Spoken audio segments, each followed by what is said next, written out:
The representative of the Jewish state won the popular vote in the last two Eurovision contests. That is something that is absolutely unacceptable to many in Europe. So the rules have been changed to accommodate or to make it easier for the Jews not to win, or for those who don't want the Jews to win to prevent them from doing so. That'll be a topic we're going to talk about later on this show. We're also going to talk about this terrible injustice, you could say genocide, suffered by Miss Palestine in the Miss Universe contest. We have a lot of interesting cultural stuff to talk about, but we are going to start with something that we've been talking about.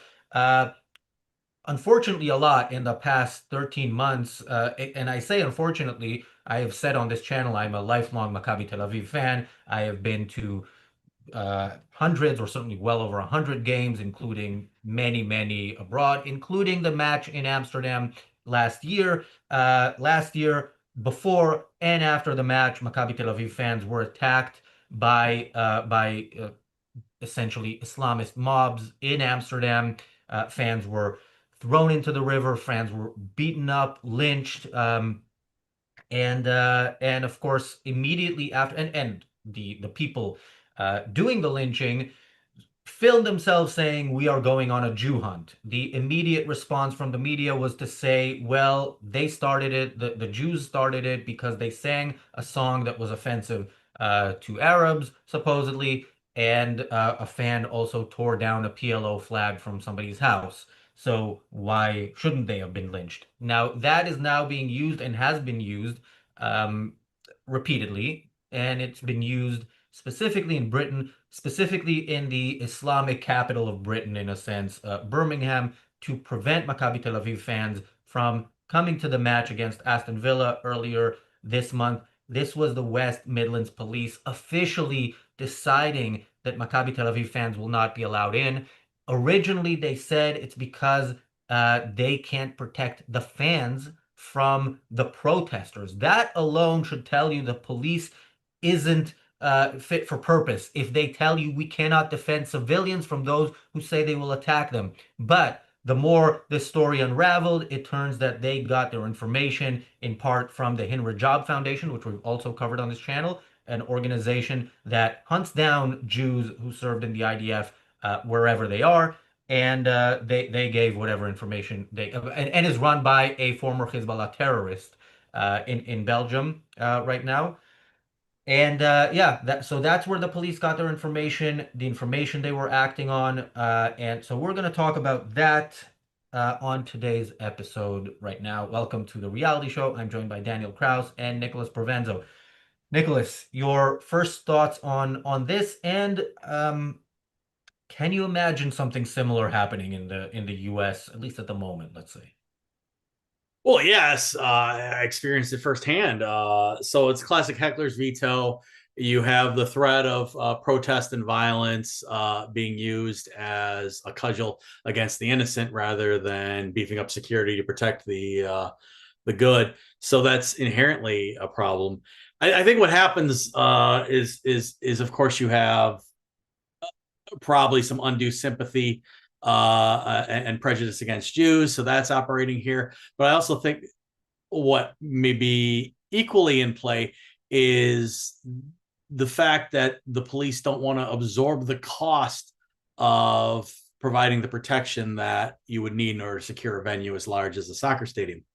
The problem with that is the minute you cave, you make violence and the threat of violence practical. And a government can't do that because if it does, it's just a horrific slippery slope.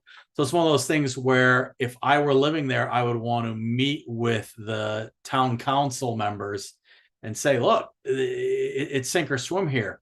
If you allow this, you encourage more violence. If you stand firm against it, you show that the threats of violence have no currency and they'll be met with resistance.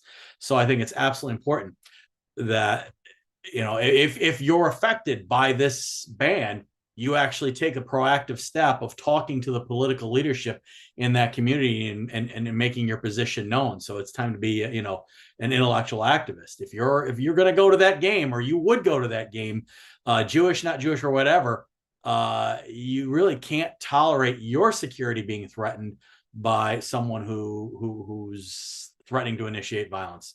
And what happened to me was when I was at George Mason University as a student. I was back in school working on my undergraduate degree, and I brought John Lewis, the objectivist historian, unfortunately passed away, to speak. And John was going to give a talk on Islamofascism.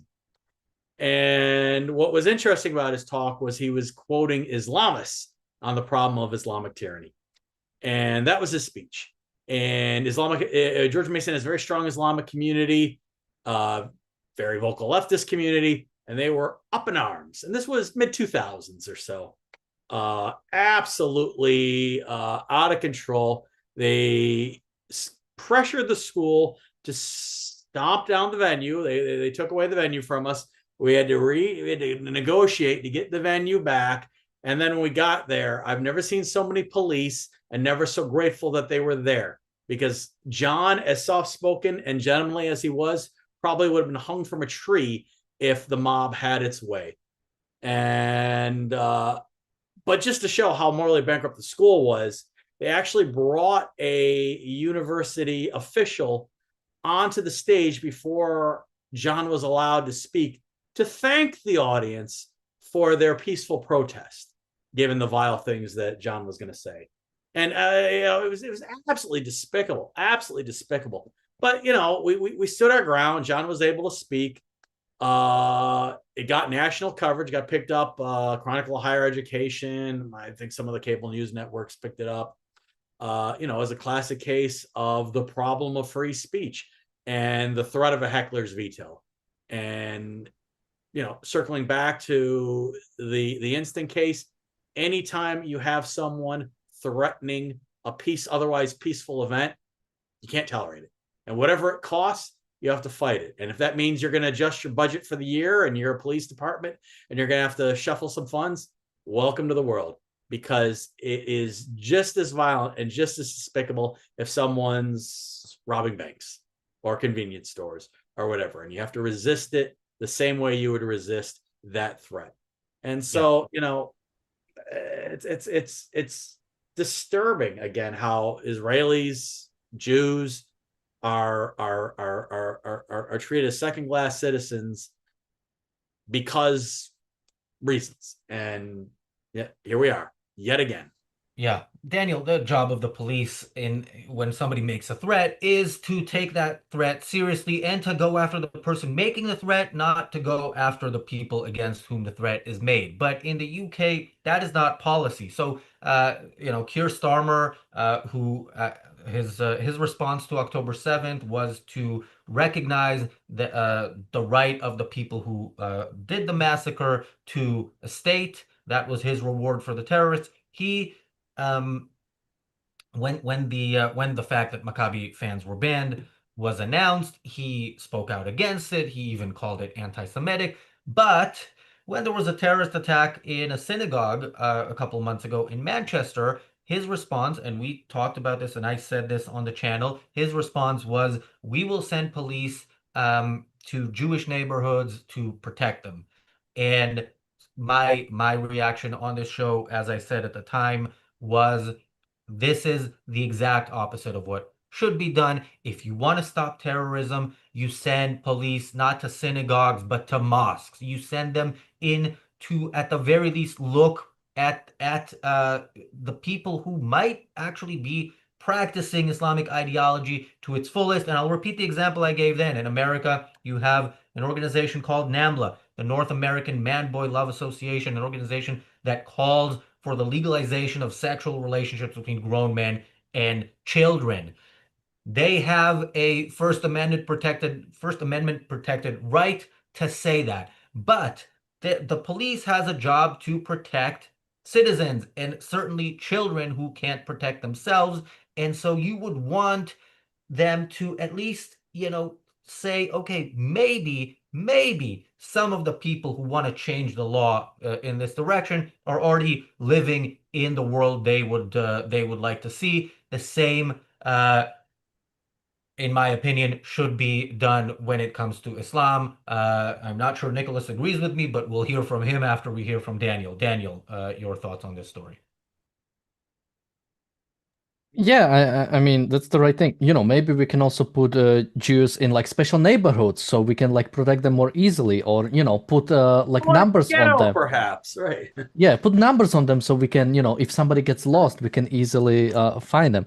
I mean, yeah, this is ridiculous. Like whenever I hear the idea that, you know, police have low funding or anything, or you know, police doesn't have the resources to handle this, that should never happen. Like the idea that I could, you know, I somebody's trying to kill me outside and I call police and it's like, oh no, we are overextended right now. What do you mean? This is like your one job. Not only that, this is your one job. This is like something that is fundamental to a functioning society is to have an organization, police, upholding law and order, making sure that things don't go crazy, making sure that violence is extracted from human interaction. And when violence is committed, there's somebody there to stop it. This idea that you might have like a protest that doesn't coordinate with police, that might just go out of control and police is not ready for it, is ridiculous. If you cannot ensure the security, uh, that shouldn't be allowed. Like the idea that there is a potentiality of like something crazy happening is insane. And when it comes to again this specifically, right? It was that I think it was specifically because a lot of these pro-Palestinians are coordinating on like Telegram groups or different groups, basically, you know, talking about something that's going to happen. In Amsterdam, they talked about, you know, commencing Jew hunt. They talked about it before. So with this specifically, it was police was saying that they have some information that there is a potentiality of some of the local groups going after the Jews. The idea that your solution to it is not to investigate those groups, is not to do something about those groups, because you know that information is coming from somewhere, right? It's that you have something pointing you towards having a problem with this. The idea that that's not the problem, that you don't go investigate this, your solution is like, well, let's just, you know, let's just disallow Jews from coming in.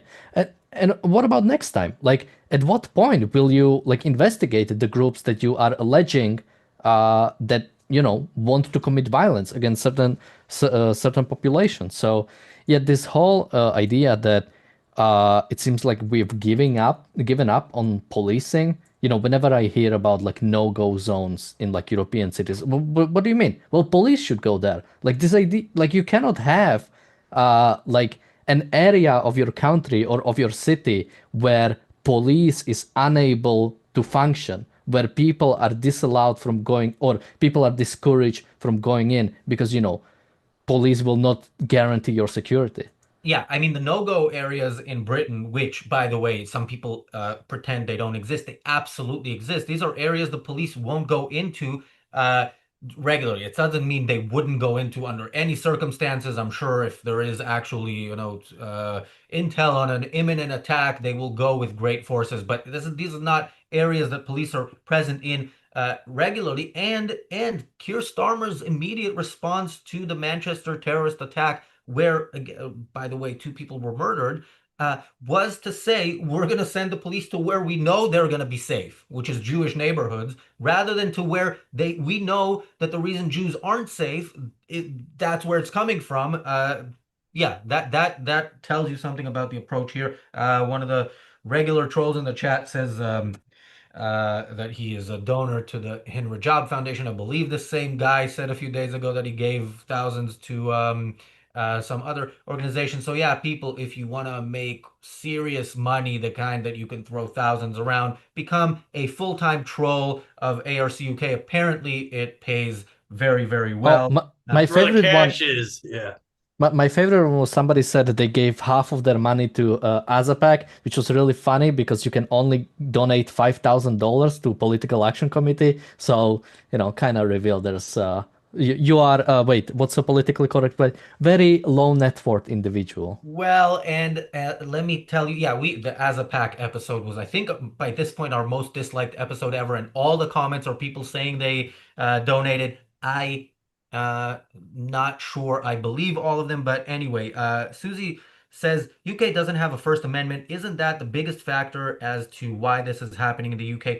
The UK should definitely have a constitution with protection of freedom of speech in it. I don't know if this is the biggest reason. Culturally, I don't think people really want it at this point. And you see in America, America has a First Amendment, but it has a president that hates the First Amendment, and you see how that's eroding the Constitution, even with the Constitution still being there and not being changed in any way. But when Deborah says if the UK had a written Bill of Rights, a lot of horrible things happening to Brits could not. Yeah, it's still, when we give the US example, let's remember if there wasn't a constitution, Trump would already be officially dictator for life. So, yeah, constitutions help. Nicholas. I agree with that. You would ask where I disagree, and I don't think I really do.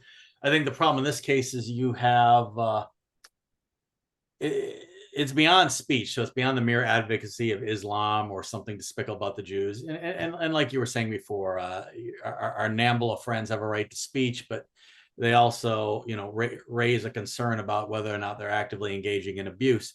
So, on the basis of some sort of credible suspicion, you investigate.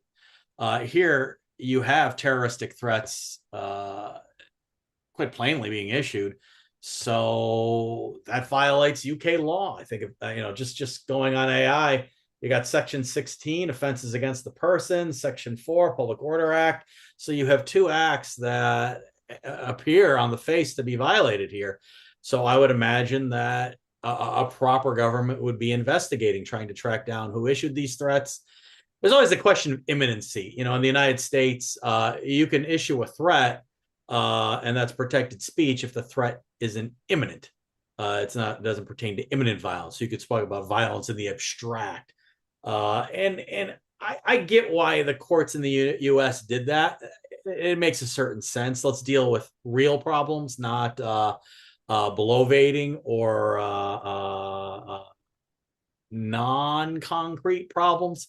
But I think that there's a clear threshold that gets passed when you have actual fear governing people's actions. You have a right to be free from a reasonable fear of bodily harm.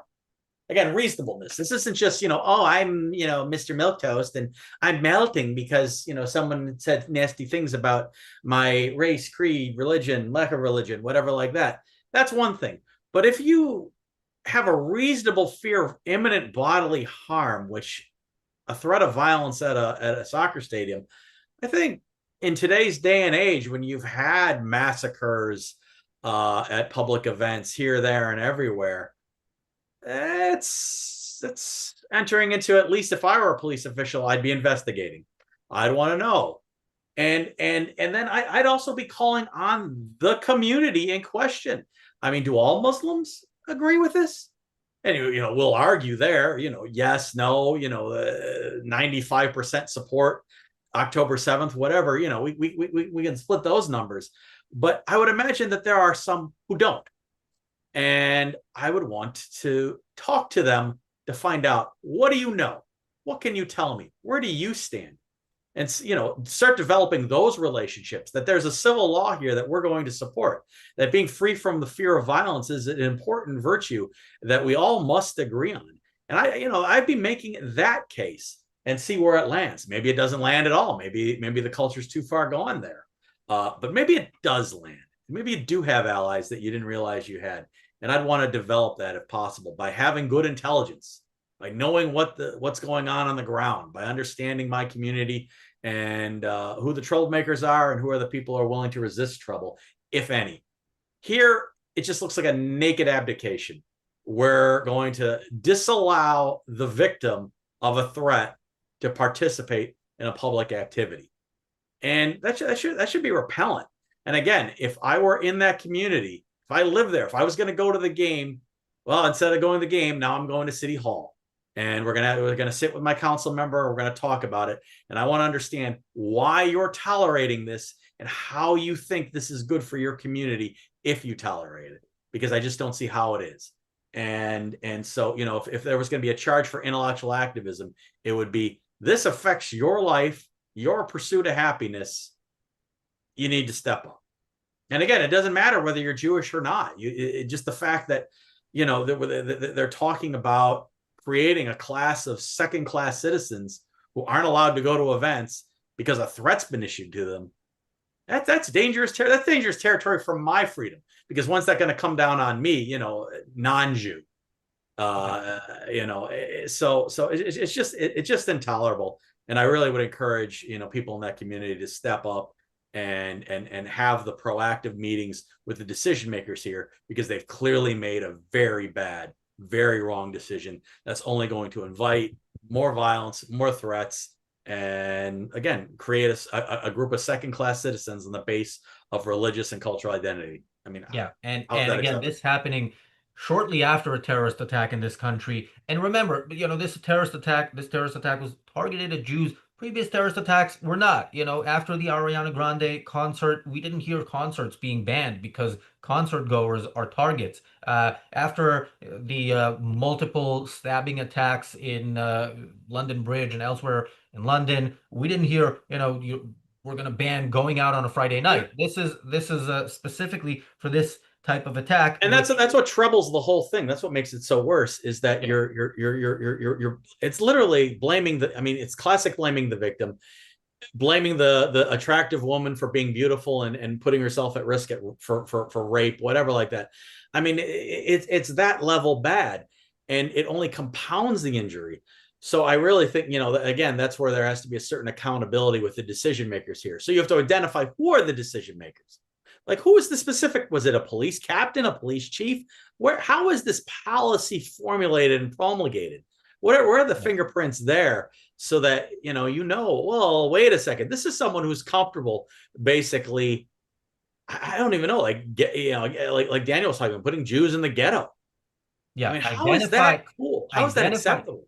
identify Hey, the hey, hey, I people. didn't say ghetto. I said specialized neighborhood so we Oh, can keep I them was the one who safe. said ghetto then. I'm sorry. Identify the people in the Yeah. police who pushed this decision, who made this decision, and get rid of them. They are bad people who are bad for this country, who are doing the opposite of what the police should do. The troll in the chat says Shakira law coming to Detroit really makes Sharia sound not so You're bad when selling you it. You're hear selling that. it hard. Oh, Yeah. yeah. You know, last year Maccabi drew Besiktas of Turkey in the Europa League, and Israeli Israeli teams play against Turkish teams in basketball in the Euro League, and Turkey absolutely can't guarantee the safety of Jews. So those games aren't played in Turkey. Why?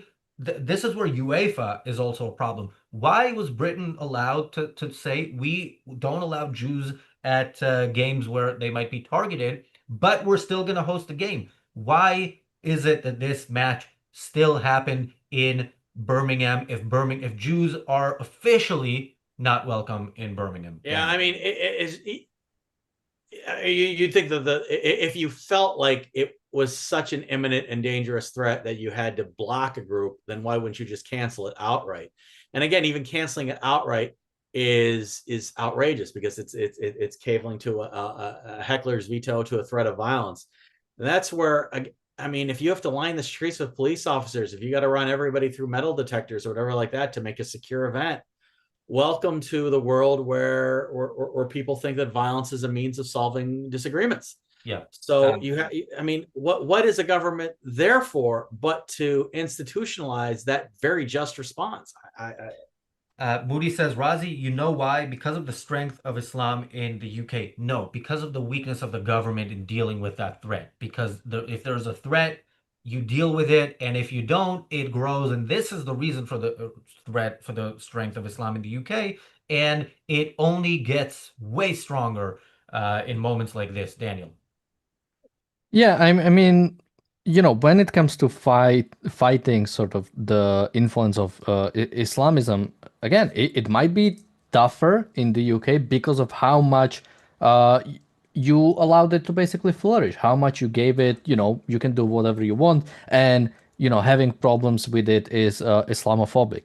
Razi was recently surprised that there are no mosques in Slovakia. So I looked up the actual number of Muslims in Slovakia, and it's about like few thousands basically. And I was genuinely wondering, like, what do those people like even think, like sort of like being like a super small minority in like a big country. I found their website, and they had like I was really excited because they had like official stances. So I was really wondering what they're gonna have, and they had like one comment about the last year's Olympics about how depicting Jesus is goes against Islam, so just something boring like that. But what is sort of what we see in the United Kingdom specifically, or at least what I haven't seen, is the sort of Muslim like leaders, like leaders of specific communities, like coming out against the problems of the Muslim community, right? Like some people who are not like formerly Muslim, right? The people who came out of the religion and now have problem with it. But like actual leaders of the community saying, okay, these parts of people, these people who say they're part of Islam, we do not claim them, we are not fans of them. And we don't see that. We don't see any of that. So I mean, when it comes to government, whenever I see like a protest where you have these, I mean, basically thugs, all of them have masks on, are going through the streets. I mean, one, how is that allowed to happen? If they have masks on, how do you know who this is? How is this like allowed event? Again, when it comes to protest, if you are doing it on a public street, I think there should be like some basic requirement of like knowing who these people are, having police presence so things don't out of their way, and yeah, just letting them know that no, police is here. And I think that's like an important part of like any civil society is like knowing that police is like present everywhere. The idea that, if something wrong happens, police is not that far away. They'll come quickly, they'll handle the situation because police, if it's properly trained, is never like an escalating factor. It's a de-escalating factor. So the idea that we are scared to like have police there because that might like escalate the situations. I mean, there's like a fundamental problem in that society. And if you have a part of population that views police as, this is like the enemy of the state, I mean, I don't know what do you want to do there. I mean, police is part of the state. If you have problem with the police, you have problem with the whole society as it is right now. And I don't know what you do with that kind of population. Yeah, Daniel brought up a conversation that happened in one of the WhatsApp groups that ARCUK members have access to. You can become a member. We'll put the link in the chat if because you're missing out if you're not a member. Yeah, I saw Daniel mention that there's no mosque, and I'm like, there's zero mosques in Slovakia, and it turns out that is the case. Another member suggested we build one. And ChatGPT generously helped us come up with this plan for Slovakia's first mosque coming soon to probably Košice because we want Daniel to be able to drive there quickly. Yeah, as you can see, it's ChatGPT. They don't exactly get the letters right just yet, but we're working on it. Thank you. I assume I'm now not only banned from Birmingham, but also from Maccabi games, but I'll test that theory in a few days when I'm in Israel. Um, okay, should So, we? Yeah, well, I'm just, again, looking at the story. So it does appear that the UK Prime Minister has condemned the decision, saying that it was the quote wrong decision. It appears that it's the product of the West Midlands Police Department and a advisory group designed to combat hooliganism. And so they're going back to the Amsterdam thing, and it seems like they're really conflating the Amsterdam situation where, again, there's random acts, there's mob acts, there's state sponsored acts, I guess, and it seems like they're taking random acts and elevating them to a state sponsored veneer. And so what I would do is I'd want to know who's on this advisory committee and what's their angle. because I'd imagine if you saw the names on that committee, you might, it might be just revealing just looking at how they're pronounced. So I expect that this is a case of regulatory capture where, you have somebody with animus against Jews on this committee. They're playing this to the nth degree, and now you have this problem. And it does seem like the national government is trying to circle back and retreat. But Razi's saying no. Why do you say no? I'm They're intrigued. not. So I mentioned in my intro that officially, Keir Starmer, as soon as the decision came out against it and called it anti-Semitic. But again, he is the prime minister, so he can do something about it. But weeks earlier, when there was an actual terrorist attack, when what the supposed threat in Birmingham actually materialized in Manchester, his response was to send police to the areas where victims are Yeah, or yeah, future yeah, yeah, victims yeah, are yeah, yeah. rather than to where the perpetrators are. So Uh, Keir Starmer's condemnation is he completely talks, so empty. he's talking in both sides of his mouth, like a typical Yeah, politician. absolutely. Right, right. That's why they call him two-tier Keir, among other reasons. Um, okay, was there something else, or should we move on to the next topic? I think there was, but if I remember, I will bring it up. Yeah, the Eurovision Song Contest comes up a lot more than it used to in the news, the regular news, and beyond Europe. So the last couple of years, the Eurovision Song Contest, in the popular vote, Israel won, and of course they didn't win the competition because there's also a judges vote. Judges are handpicked by the government-run television channels that represent their countries. And of course, they did not vote for the representative of the Jewish state, but too many people did. And Europe being Europe, when Jews are doing too well in anything, changes the rules. So you were allowed to vote up to 20 times. Now you're only allowed to vote up to 10 times. No changes with, of course, the judges voting, because why? They didn't vote for the Jews, except I think maybe Azerbaijan gave Israel 12 points. Um, yeah, again, there's a lot of discussion, as there has been over the past couple of years, about banning Israel. There are countries who said they will withdraw. You'll remember in not this year, but last year's Eurovision Song Contest, the Israeli singer had to have 100 police officers escort her from her hotel to the venue where she rehearsed, and then when she sang her song, the songs were met, and this never happens in Eurovision, but the songs were met with massive boos from many in the audience. Europe is proud of its heritage, much like the person we talked about on the previous show today, and it really shouldn't be, but it is continuing in its path. Nicholas, in America, nobody cares about the Eurovision. I think most Americans who have heard about it over the past couple of years just because of this. I But know of it because of Riverdance. So, that's where it was an interval act or something like that. And that's where, because the missus is Irish. So that, that's my connection to Eurovision. But no, it doesn't even factor in the US. So it's kind of fascinating to me to hear how passionate people get. Like I'm looking at, I guess this is something where you pay to vote and people put down some coin to, so it's like I this think it's like 20 interesting. cents. But yeah, people, I mean, I paid to vote, but I paid to vote for the same reason I think that most people who voted for Israel paid to vote. The songs were decent, although it's not a high bar at the Eurovision. But the vote was basically to say, this thing that Europe wants to do again to the Jews, not everybody wants it. That was what that vote meant. And again, this vote bothers some people, and it's Well, gonna I be. mean, what should it, I mean, is it a talent show or is it? I mean, like, what is it in your eyes then? Oh, it's a nationalistic song contest. So pre-Israel, pre October 7th, you would still see countries voting for, their neighbors. They're the So local boy, the local boy, the local girl made yeah, good. Greece and Cyprus always give each other 12 points, which is the maximum points you can give. So yeah, it is Is that a you good? vote. I mean, you're saying does it create?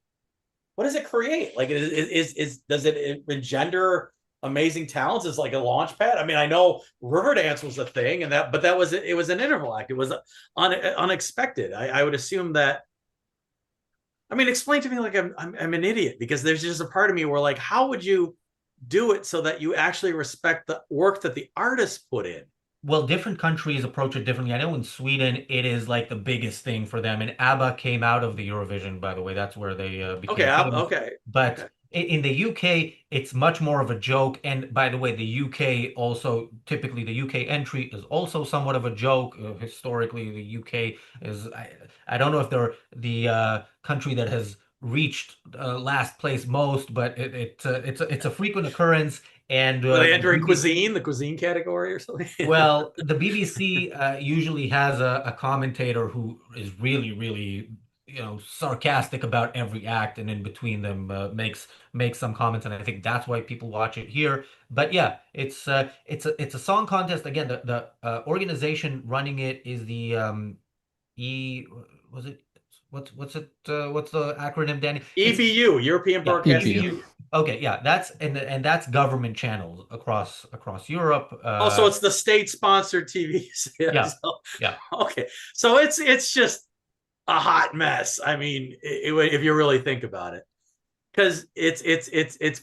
government broadcasters pushing nationalism, mediocre talents, the public supporting their local boys and girls, and somehow, when you actually have a contentious issue like October 7th, it gets even more interesting. And I mean, I guess I would ask the question: what's good for the artists?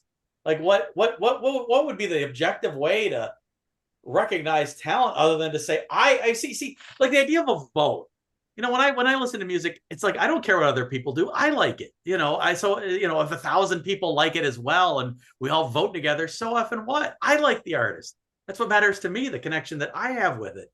So I like, how do you save Eurovision? I I mean, for don't an know. artist, it does matter, how many Well, I'd people imagine, actually yeah, like yeah. their If stuff. you got Eurovision credit or won a Eurovision title or something like that, like yeah, I'd imagine that's a very marketable thing. But I just wonder, like, how would you build a proper Eurovision? Because on one hand, it's neat the idea that you have different cultures, you know, sending in their local talent. I mean, they like, so they're kind of like this Olympics vibe to it. But on the other hand, it seems like it has this collectivist taint too. And how do Well, you come at? Europe, the heritage Europe is proud of is collectivist, so it fits right in. By the way, somebody in the chat says Eurovision gave us Celine Dion too. Yeah, so this is not the first time bad stuff comes out of Eurovision. Um, and Susie says it is uber ultra gay, and there's nothing wrong with that. I think she means not that there's anything wrong with that, but yeah, yeah, it is Not with particular. Eurovision or being uber ultra, Yeah, it is which could it particularly be? I hope they popular I hope they among enlighten us. among Oh the god. community. Daniel, your thought. I don't know how big Eurovision is in Slovakia, or if you even participate. I think we do. I've never heard about it before. We talked about it like 2 years ago or so. I'm not sure. Yeah, I think sometime after October 7, like was the first time I even heard about it. I mean, one of my favorite bands actually won one of the years, Måneskin, Italian band. So they won in 2021, I think. So it's like interesting when it comes to the votes. I mean, again, this is like the sort of thing where like I would almost see their point if I didn't know who these people are or what kind of agenda these people have. Like, I understand that you don't want to give too much weight to specific countries because, as we know, one, everybody votes for the country they like, not for specific song. Like, I think the song was it called Nemo that won like a bit. I think there was like a decent song that I could like understand winning. Nemo's the Uh singer, no? oh, Nemo could have been the singer. Yeah, yeah, and the song. Like when I saw the song or when I saw the performance, I could say like, wow, that's like a decent thing that like could win. But again, it's like when you start having your contestants, like we say the Israel contestant, like being booed when she's singing the song, being booed when somebody votes for them, it's like, okay, you need to change something fundamentally about the way this works because somebody is being criticized for. Again, either have the balls to like kick Israel out of Eurovision, which is what they did with Russia, which I think was fair, or fight against this anti-Semitism if you don't believe in it. But what they do instead is take out one of the ways the pro-Israeli people were fighting against it, which was by fighting Israel, which of course is like a political thing, right? It's like the Israeli song was okay, but I don't think was good enough for winning. Well, I mean, it's not like Israel is some sort of huge population center or something like Well, that. Israel So if has it was one. doing well, it had to have I mean, cross country support. So there had to be a bunch of people supporting it outside so Israel.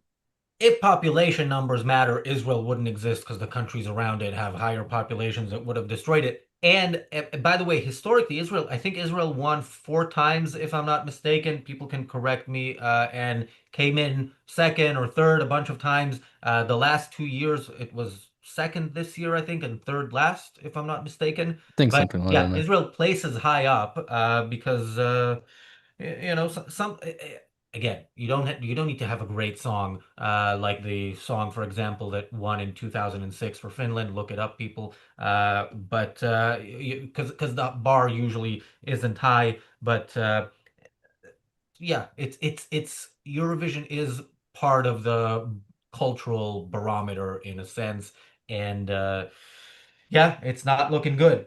Something else that's not looking good. I'm wondering if Nicholas, after the third topic, if after the second topic he's not already regretting agreeing to the show before knowing what the topics are, maybe the third topic will do When I it. get shows that are like, oh God, I don't even know what. I mean, you say music, a vote doesn't matter when it comes to music, but maybe it matters when it comes to beauty, at least if you ask Miss Palestine.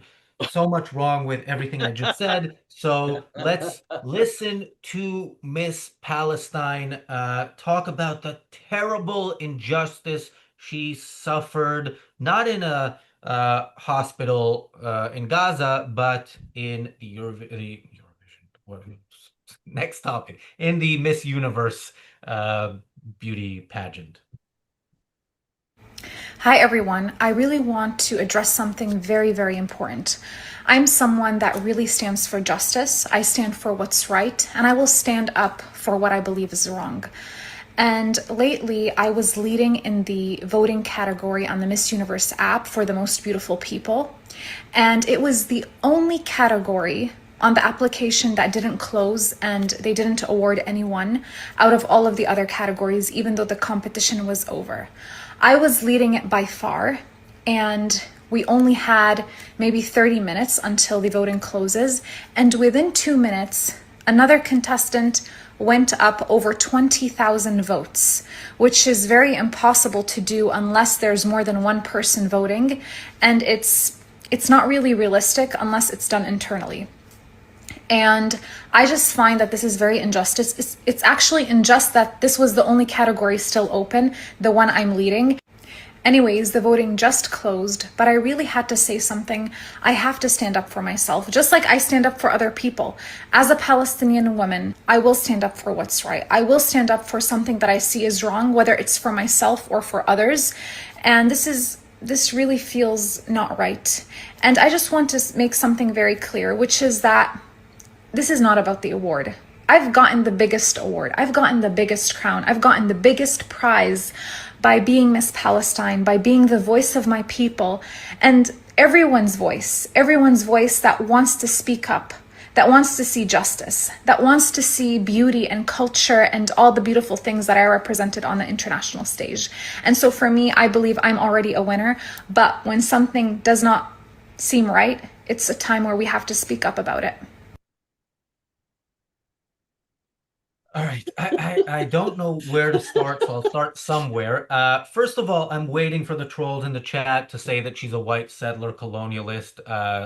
She's an American citizen, by the way, but of course, Palestinians are, self-identify as Palestinians, and that's what makes them Palestinian. Yeah, Just gives me the giggles. She had a few It's so interesting bad. she had a few interesting slips It's of the in tongue this. that I will stand up for what I believe is wrong. That was a Oh, nice one. This is and very injustice. it's about time. And you'd think, like you have an excuse if English isn't your first language, but it sounds like it is hers. Just a little bit of information about her, just so people know. Don't hate her because Used to she's be beautiful. married. She used to be married to the son of Marwan Barghouti, one of the most notorious terrorists, Palestinian terrorists ever. Yeah, she is fighting. She's She doesn't want everybody to suffer look. injustices like she has suffered by being voted only second most beautiful woman She's not. in. That Miss Tanzania is not prettier than her. What are you talking about? It's just so. I, it's so bad. Nicholas, you're a lawyer. If Oh God. she's gonna have to lawyer up Yeah. about this. Are Yeah. you Yeah. considering representing her?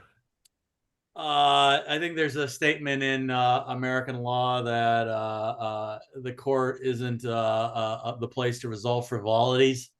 I think it's even more concise than that. But like, oh God, just cry me a river. Really, I mean, don't hate me because I'm beautiful, but I am beautiful, and I know it. And I'm going to stand here and fight in the name of other people who are less beautiful, but are also betrayed by this huge injustice as a result of my beauty not being acknowledged as it should be. I mean, like, good God, if I just, I mean, I wanted to, it's beyond absurd. I'd be embarrassed to say that. And as a beautiful person as I am, I feel a pain, to a certain point, but, and that was a joke for people who should know better, but good God. And again, a Palestinian well versed in the art of parading their victimhood, doing just that, in such a trivial, nonsensical way. And if you couldn't understand beauty pageants before, this has just made it all the more worse and confusing.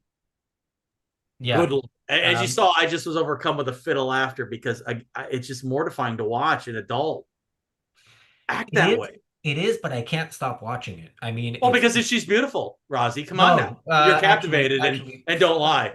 And, look, and the pissed off, like she's got. What's amazing is she's got this face, and yet you can see the rage kind of seething there. Like she really does think she's a victim, and I'm I going to mean, stand up for this. Oh God, she's I don't think she's I mean she's good looking enough. She's not my type, but look, what do I not my know? type either. Like just We'll let the listening to people her. decide. It's beauty 15 is seconds of listening to her, like I want, please, this is abuse. You guys didn't tell me that you were going to set me up for this. I mean, sorry good about that. God. The thing is, Daniel, this fits in not just with what we talked about before. I mean, the voting rules change in Eurovision was something the Spanish prime minister pushed for.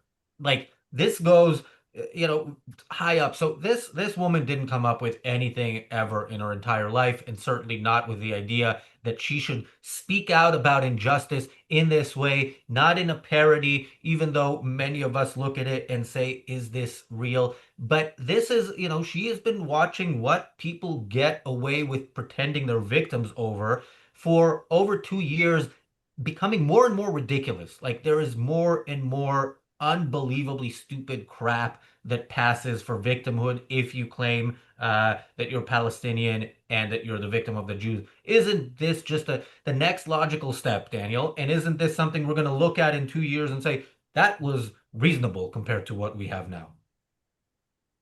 Yeah, I mean, again, I don't know what to even make of this because, like, her being there is again like a political statement.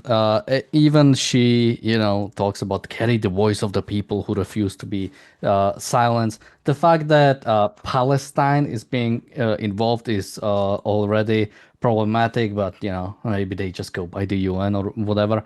But again, the fact that every single thing is being politicized, right? It's not that she didn't win because she's not I don't know how they decide standards of beauty in this contest, but it's not because she wasn't the prettiest. It was political statement. It was I'm wondering if you asked her that who made the app, what kind of ethnicity the maker of that app that allowed the other person to win would be. Yeah, it's like that. I feel like on some level, like all of this should be banned from this contest. Like as soon as you mention, I mean, even the fact that we deal by the country, right? It's like every country like decides their own thing, their own pick their own person. And I say person because transgender are also allowed to participate in Miss Universe. Uh, Really?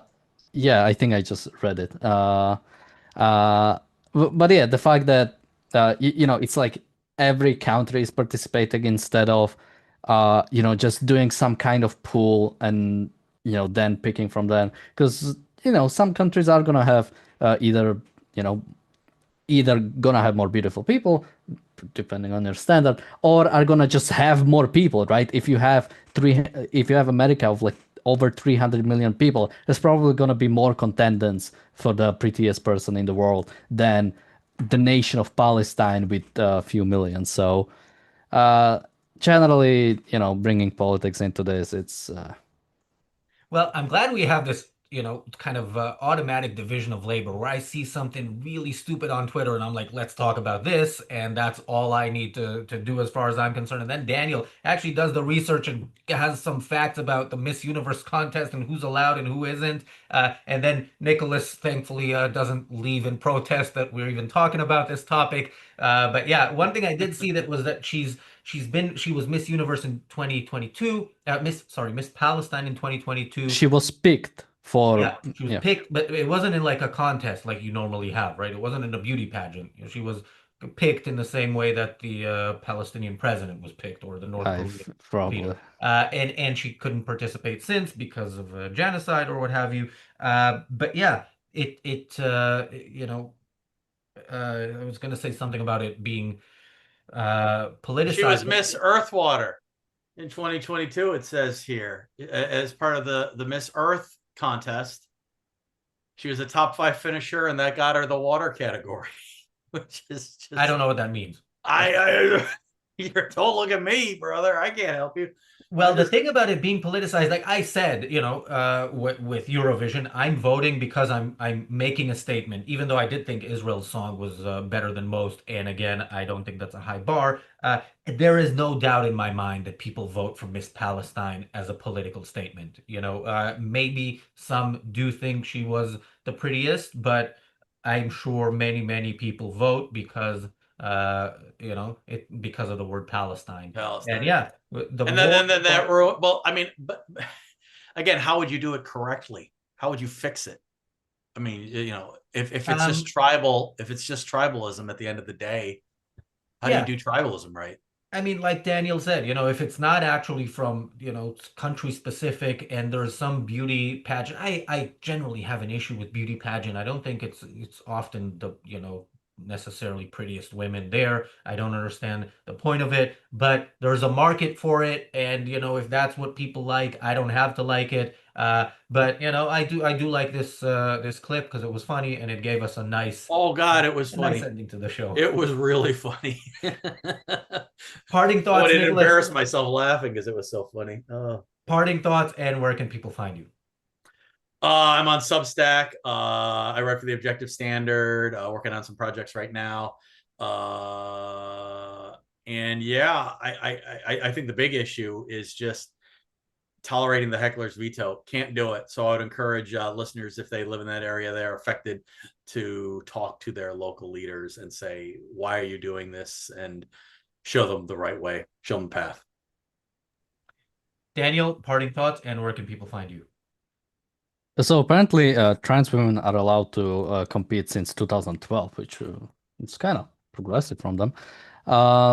You can find me on my YouTube channel, Damned Dan, and yeah, don't have much to add beyond that. You can find me on X, Raza Ginsburg, and you can find me at the Irreplaceable Spark Conference 2 in Austin, Texas, October 17th, 18th. Tickets are on sale. Super early bird ends on December 1st. So there's a link in the chat. Make sure you buy your ticket. I keep saying we're about to announce a speaker. We are about to announce our first speaker very shortly, maybe tomorrow-ish.